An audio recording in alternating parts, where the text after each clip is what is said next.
Vəkil Fərid Həsənov Bakı İstintaq Təcridxanasında Arzun ləqəbli tiktoker İlduzə Hacıyeva ilə görüşüb. Onun sözlərinə görə İlduzə Hacıyeva özünü yaxşı hiss edir, səhhətində heç bir problem yoxdur. Tiktoker kamerada bir neçə nəfərlə birlikdə saxlanılır. Saxlanma şəraiti yaxşıdır, heç bir şikayəti yoxdur. Eyni zamanda özünə olan münasibətindən də narazı deyil. İlduzə Hacıyeva vəkili ilə söhbətində deyib ki, Xəzər rayon məhkəməsinin hökmünü qanunsuz, əsassız və ədalətsiz sayır. Dedi ki, belə bir qərar gözləmirdim. Hələ də şokdadır.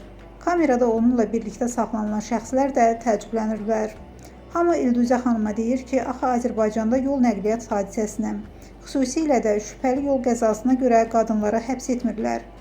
4 uşaq anasına isə belə bir cəzanın verilməsinə rast gəlinməyib.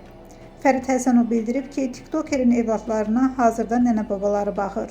Onun Almaniya vətəndaşı olan həyat yoldaşının isə yaxın günlərdə Azərbaycana gələcəyi gözlənilir.